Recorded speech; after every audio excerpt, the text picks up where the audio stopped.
अस्सलाम वालेकुम दोस्तों, तुसी देख रहे हो अपना पंजाब टीवी ते मैं थोड़ा मेज़बान अफ्ताब। सब तो पहले अपने चैनल करो सबसक्राइब ते नाल ही लगी हुई घंटी दबाओ क्योंकि साडी लेटेस्ट और बेहतरीन वीडियो साढ़े दोस्तों तक पहुंचे सब तो पहले। लो जी दोस्तों, जिस तरह तुहानू पता है कि अपना पंजाब टीवी वीरां वास्ते रोज़ कोशिशां करता है कि अच्छे तो अच्छा जानवर और मकूल रेट ते जानवर लैके आइए। रोज़ दिन अज भी जनाब दो गावां की वीडियो लैके हाज़र होए। सब तो पहले मेरा कैमरामैन तुहानू गावां दिखाएगा तो मजीद गलबात करांगे मालिक दे नाल कि मालिक की डिमांड करते हैं। गां नंबर 1 है जनाब,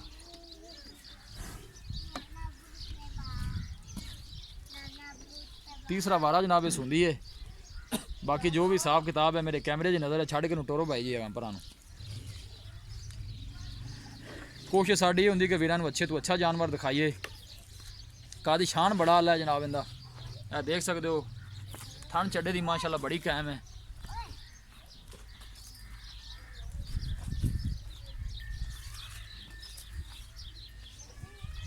वेल माशाल्लाह बड़ी लम्मी है, सेहत तो भावें थोड़ी कमज़ोर है, बाकी माशाल्लाह जानवर खूबसूरत है।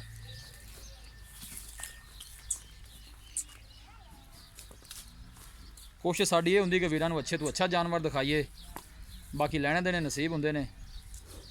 आला क्वालिटी के जानवर मिलते हैं जनाब अपना पंजाब टीवी। देखो माशाल्लाह वेल कितनी लम्मी है।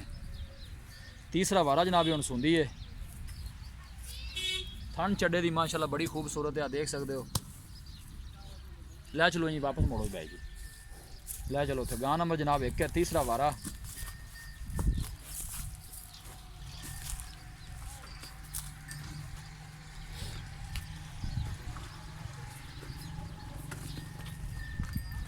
बिस्मिल्लाह, लै चलो बनो इनू भाई। लोकेशन वीरां नू दसदा जावां, तहसील दीपालपुर, जिला उकाड़ा। देन वाले जनाब कढ़दी है।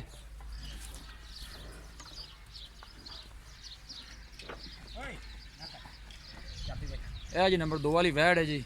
ये पहला वारा सुई। मूँह च किन्ने दंद है जी? 2 4। मूँह च 4 दंद है, ठीक हो गया जी। कादी शान बड़ा आला जनाब, 2-3 उंगल जनाब सिंग लगे। वेल माशाल्लाह बड़ी लम्मी। किन्ने दिन की सुई है जी? इनू खड़ा तो करो भाई जी, खड़ा करो, खड़ा। दूसरा दिन है सुई नू पीछे की। बच्चा है जी, ठीक हो गया। बच्चा है जी लाल रंग का। छड्डो जी टोरो इनू जरा थोड़ा ना तोड़ के दिखाओ। ये देखो माशाल्लाह कद शान बड़ा आला है। वैड़ का पहलन हो के मूँह चू 4 दंद है। बाकी जो भी हिसाब किताब है मेरे कैमरे की नज़र है। टोरो जी बड़ा फ्रीजियन के जनाब साहिवाल का क्रॉस है।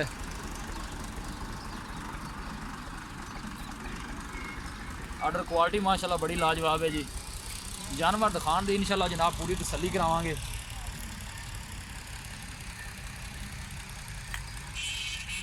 माशाल्लाह पूरी बर्थ वाली वैड़ है जी।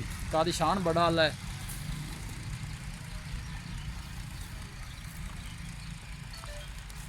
ठीक है जी, मोड़ो वापस।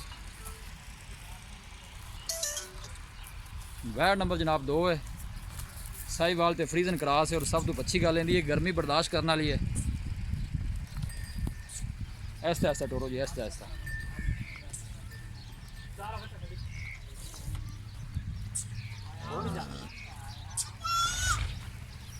बस ठीक है, बन दो। कोई गल नहीं, कोई गल नहीं। देखो माशाल्लाह पहला वारा जनाबे सुई है। मूँह चू जनाबे 4 दंद है। ये सलीम भाई बनो इनू।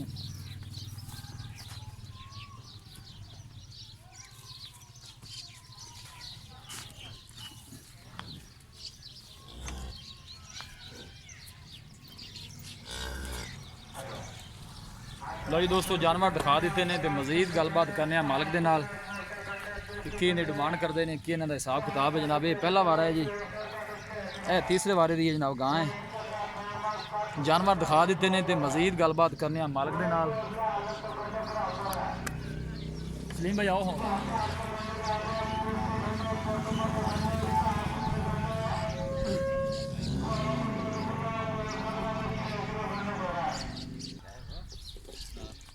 अस्सलाम वालेकुम जी। वालेकुम सलाम भाई। सलीम भाई की हाल है? अल्लाह पाक शुक्र है भाई जी। तबीयत से ठीक है? अल्लाह पाक का बड़ा शुक्र है। गां नंबर जी आप एक दिखाई है, जी भाई। गल्लां सीधियां ते साफ ते सच्चियां ते प्यार मोहब्बत जी इंशाल्लाह भाई। इन्हें सुआ जनमन कितना होना ये भाई जी तीसरा सुआ सुनाने। तीसरा सुआ सुना भाई जी। सेहत थोड़ी कमजोर है ना, सेहत थोड़ी कमजोर है लेकिन एडी कमजोर नहीं, सोहनी है सेहत भी। सोहनी है सेहत, ठीक हो इंशाल्लाह ਚੰਗੀ ਬਣੇਗੀ ਹੋਰ ਵੀ ਬਣੇਗੀ ਹਾਲ ਤੱਕ ਹਫਤਾ ਲੈਂਦੀ ਹੈ ਦਿਨ ਹਫਤਾ ਲੈਂਦੀ ਹੈ ਹਾਂਜੀ ਪਹਿਲੇ ਵਾਰੇ ਕੋਈ ਦੁੱਧ ਰਿਕਾਰਡ ਦਾ ਪਤਾ ਕਿੰਨਾ ਦੁੱਧ ਕਰਦੀ ਜੀ ਹੈਗਾ ਰਿਕਾਰਡ ਦਾ ਕੀ 22-23 ਲੀਟਰ ਕਰਦੀ ਰਹੀ ਹੈ ਜੀ 22-23 ਲੀਟਰ ਬੱਚੇ ਕਰਦੀ ਦੇ ਵਿਆਹ ਤੇ ਠੀਕ ਹੋ ਗਿਆ ਹਾਂਜੀ ਹੁਣ ਤੁਸੀਂ ਕਹਿੰਦੇ ਜੇ ਕਿ 10 ਕੁ ਦਿਨ ਲੈਂਦੀ ਹੈ ਹਾਂਜੀ 10 ਦਿਨ ਲੈਂਦੀ ਹੈ ਕੀ ਡਿਮਾਂਡ ਕਰਦਾ ਜਾਂਦੀ ਪਿਆਰ ਮੁਹੱਬਤ ਵਾਲੀ ਇਹ ਤਾਂ ਭਾਈ ਜੀ 2,30,000 ਰੁਪਏ ਜੀ 2,30,000 ਰੁਪਏ ਮੁਹੱਬਤ ਪਿਆਰ ਜਿਹੜਾ ਹੋ ਜਾਣਾ ਹੈ ਨਾ ਮਾੜੇ ਬੰਦੇ ਵਾਸਤੇ ਉਹ ਵੀ ਜ਼ਰਾ ਦੱਸ ਦਿਓ 2,30,000 ਇੱਕੋ ਗੱਲ ਕਰੋਗੇ ਇਸ ਤੋਂ ਘੱਟ ਨਹੀਂ ਦੇਣੀ 2,20,000 ਫਾਈਨਲ ਆਪਾਂ ਦੇ ਦਿਆਂਗੇ ਇਸ ਤੋਂ ਘੱਟ ਨਹੀਂ ਦੇਣੀ ਇਸ ਤੋਂ ਘੱਟ ਨਹੀਂ ਹੋਣੀ 2,20,000 ਦੀ ਠੀਕ ਹੋ ਗਿਆ ਜੀ ਵੈਟ ਨੰਬਰ ਜਿਹੜੇ ਆਪਾਂ ਦੋ ਦਿਖਾਈਏ ਕਾਲੇ ਰੰਗ ਜੀ ਦੇ ਭਾਈ ਜੀ ਇਹ ਜਨਮਨ ਦਾ ਪੱਕਾ ਕਿਤਨਾ ਸੂਆ ਸੀ ਇਹ ਭਾਈ ਜੀ ਪਹਿਲਾ ਮੂੰਹ 'ਚ 4 ਦੰਦ ਜੀ ਪਹਿਲਾ ਵਾਰਾ ਸੂਈ ਹੈ ਮੂੰਹ ਚ 4 ਦੰਦ ਹੈ ਕਿੰਨੇ ਦਿਨ ਦੀ ਸੂਈ ਹੈ ਇਹਨੂੰ ਅੱਜ ਦੂਸਰਾ ਦਿਨ ਜੀ ਸੂਈ ਨੂੰ ਦੂਸਰਾ ਬੋਲੇ ਚ ਹੈਗੀ ਜੀ ਦੂਸਰਾ ਦਿਨ ਹੈ ਸੂਈ ਨੂੰ ਹਾਲੇ ਬੋਲੇ ਚ ਹੈ ਹਾਂਜੀ ਇਸ ਟਾਈਮ ਬੋਲਾ ਦੋ ਟਾਈਮ ਦਾ ਕਿੰਨਾ ਹੈਗਾ 15 ਕਿਲੋ ਦਾ ਹੈਗਾ ਜੀ 15 ਕਿਲੋ ਟੋਟਲ 15 ਕਿਲੋ ਹਾਂਜੀ ਟੋਟਲ 15 ਕਿਲੋ ਹੈਗਾ ਦੋ ਟਾਈਮ ਦਾ ਹਾਂਜੀ ਠੀਕ ਹੋ ਲੇਕਿਨ ਇਨਸ਼ਾਅੱਲਾ 20 ਲੀਟਰ ਕਰੇਗੀ ਕਰੇਗੀ 20 ਲੀਟਰ ਇਨਸ਼ਾਅੱਲਾ ਕਰੇਗੀ ਇਹਦੀ ਕੀ ਡਿਮਾਂਡ ਪਿਆਰ ਨੂੰ ਪਤਾ ਇਹ ਤਾਂ ਭਾਈ ਜੀ 2.5 ਲੱਖ ਰੁਪਏ ਇਹਦਾ 2.5 ਲੱਖ ਰੁਪਈਆ ਹਾਂਜੀ 2.5 ਲੱਖ ਸੁਦੀਜ ਲਿਆ ਜਿਹੜਾ ਹੋ ਜਾਣਾ ਉਹ ਵੀ ਕਰਾ ਜੇ ਆਪਾਂ 45 ਦੇ ਦਿਆਂਗੇ 2 ਲੱਖ ਤੇ 45,000 ਹਾਂਜੀ 2 ਲੱਖ 45 ਚ ਵੀ ਕੋਈ ਮਾੜਾ ਮੋਟਾ ਹੈ ਦੀਦ ਜੀ ਇਨਸ਼ਾਅੱਲਾ ਕੋਈ ਭਰਾ ਹੋਵੇ ਤਾਂ ਇਨਸ਼ਾਅੱਲਾ ਜ਼ਰੂਰ ਹੋਏਗਾ ਜੀ ਹੋਵੇਗਾ ਕਰ ਲੈਣਾ ਬੰਦੇ ਬੜਾ ਸਫਰ ਕਰਕੇ ਜੀ ਆਉਂਦੇ ਇਨਸ਼ਾਅੱਲਾ ਕਰਾਂਗੇ ਦੋਵੇਂ ਚ ਕਰ ਲਵਾਂਗੇ ਜੀ ਜੀ ਠੀਕ ਭਰਾ ਚਾਹ ਨਾ ਖਰੀਦੇ ਤਾਂ ਇਨਸ਼ਾਅੱਲਾ ਕਰਾਂਗੇ ਜੀ ਜੀ ਜੀ ਸਲੀਮ ਭਾਈ ਬੜੀ ਮਿਹਰਬਾਨੀ ਹਾਂਜੀ ਲੋ ਜੀ ਦੋਸਤੋ ਜਾਨਵਰ ਦਿਖਾ ਦਿੱਤੇ ਨੇ ਵੀਡੀਓ ਪਸੰਦ ਆਵੇ ਲਾਈਕ ਤੇ ਸ਼ੇਅਰ ਜ਼ਰੂਰ ਕਰਨਾ ਹੈ ਮਿਲਾਂਗੇ ਇੱਕ ਅੱਛੀ ਔਰ ਲਾਜਵਾਬ ਵੀਡੀਓ ਦੇ ਨਾਲ ਆਪਣੇ ਮੇਜ਼ਬਾਨ ਅਫਜ਼ਾਲ ਮੈਨੂੰ ਦਿਓ ਇਜਾਜ਼ਤ ਅੱਲਾ ਨਿਗਹਬਾਨ